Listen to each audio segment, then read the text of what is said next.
Hello everyone, today I'm reading part 2 of the Municipalists by Seth Fried.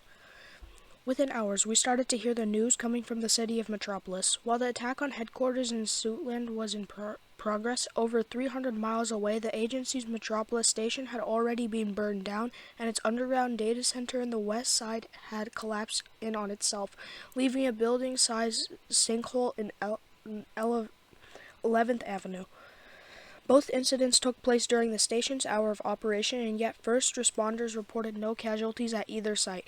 Then, of course, there were the drones. It didn't take our technicians long to identify that the havoc at headquarters was the result of a virus that was uploaded to the agency's supercomputer. Owen managed most of our day-to-day operations in Suitland, everything from the building's lights and security passcodes to the automated espresso machines in the break rooms.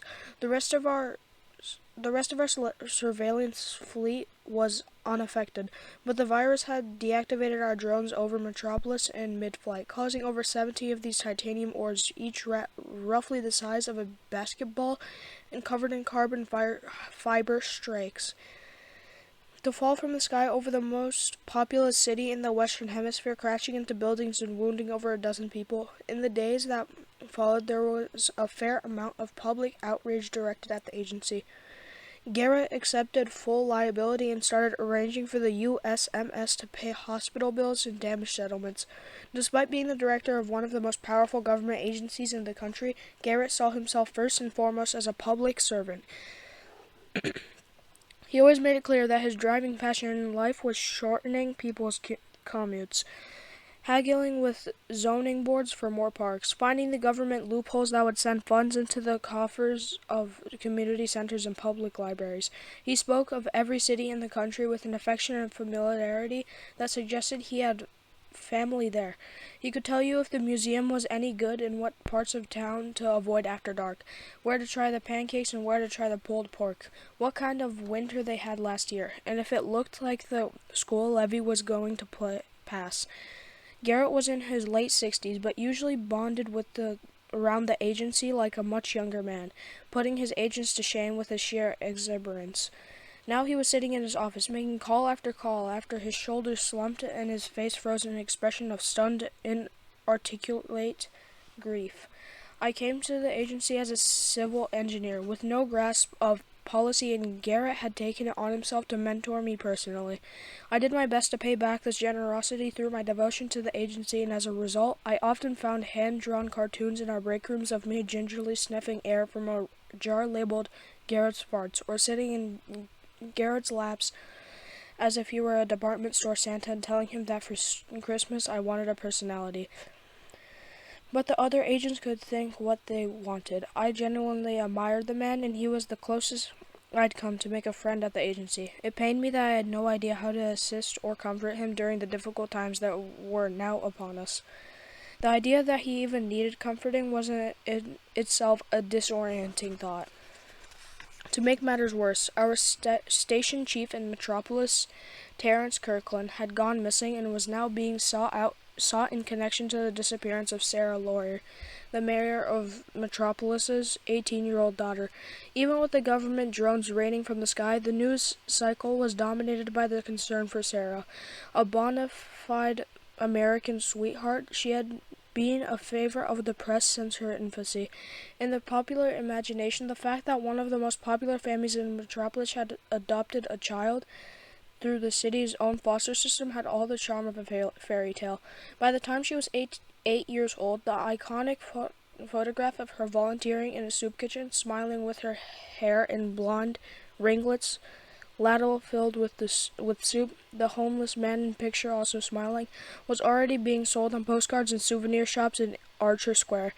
At age 16, she was on the cover of Sports Illustrated in the equally iconic photograph of her receiving an Olympic gold medal in individual show jumping. By 17, she had retired from the sport as well as a brief modeling career in order to focus on her studies and philanthropic work. Her story had always been important to me personally.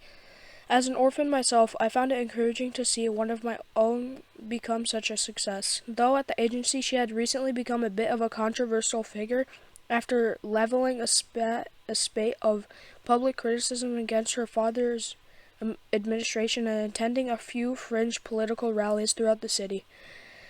It was unfortunate, since Mayor Laurie was known for being pro-infrastructure, and now as if her public reputations of her own father weren't troubling enough.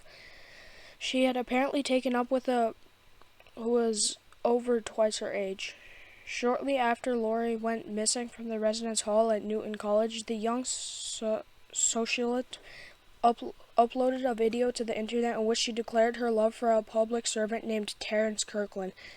She then requested that the authorities not attempt to find her. Laurie did not appear to be under duress and seemed quite sincere in her sentiments. But it wasn't long before the media started speculating that she had undergone some sort of brainwashing.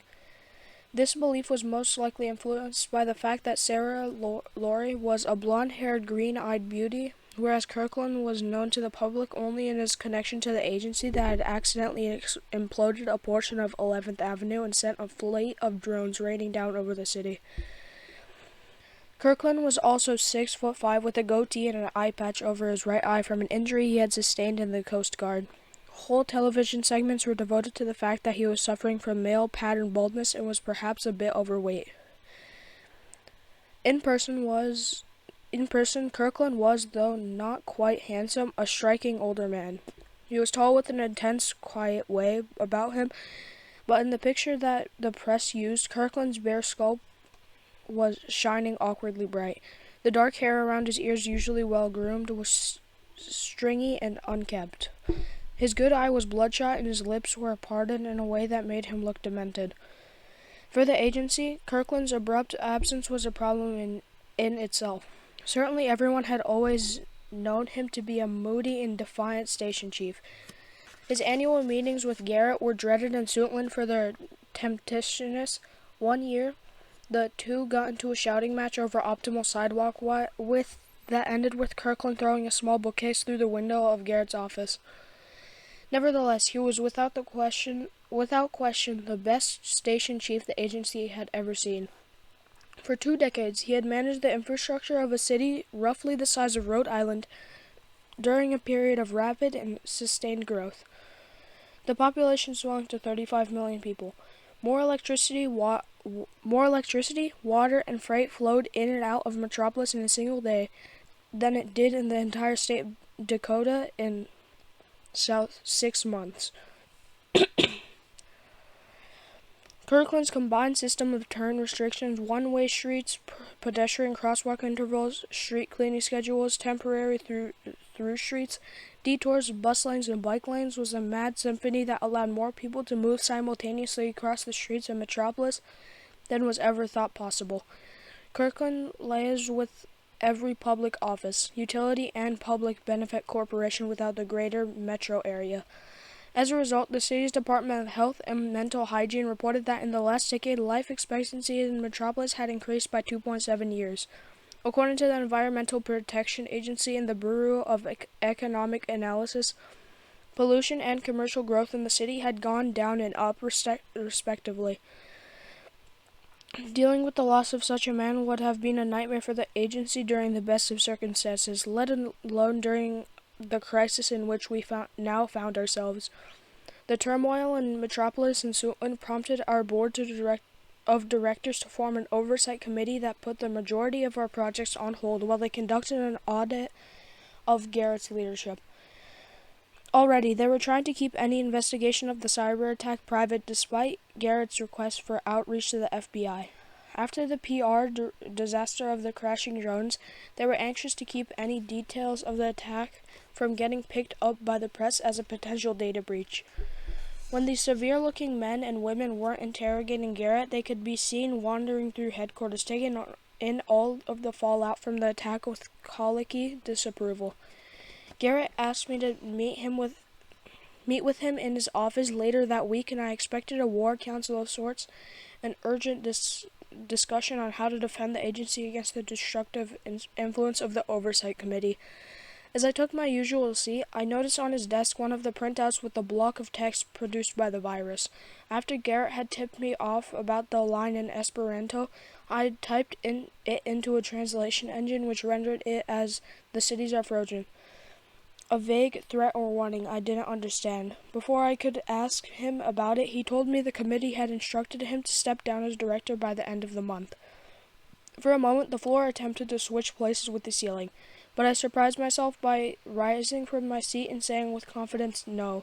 Garrett looked up at me with a question on his face. "I can put together a dissent channel," I said. "Give me some time to write the memo. Sit down."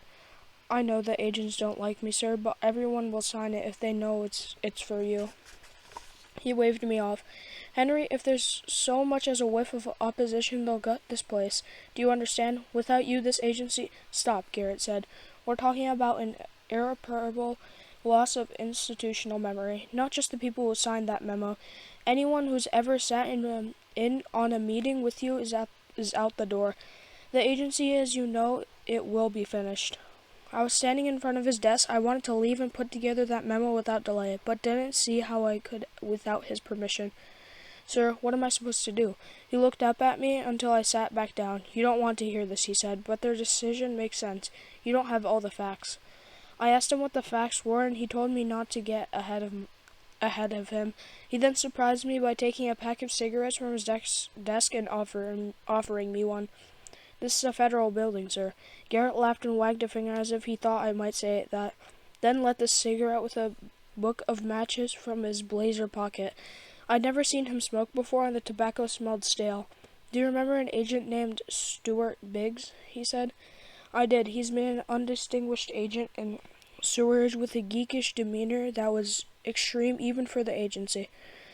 In other words, he had as few friends as I did. When I was alone with him in the elevators, he once told me, apropos of nothing, that a lifelong dream of his was to revolutionize sewer systems using electronic turbines he called waste mills. "Bit of an odd duck," I said. Garrett nodded. "I suppose that's why no one noticed he was resigned to Metropolis 8 months ago." Garrett took another pull on his cigarette and let me take in this detail. Kirkland never accepted transfers from Suitland because he assumed the agent in question would be sent by Garrett to keep tabs on him. He liked to recruit his agents from Metropolis, specifically from programs for troubled youths, a stark contrast to the tweedy men and women that composed Garrett's core staff in Suitland.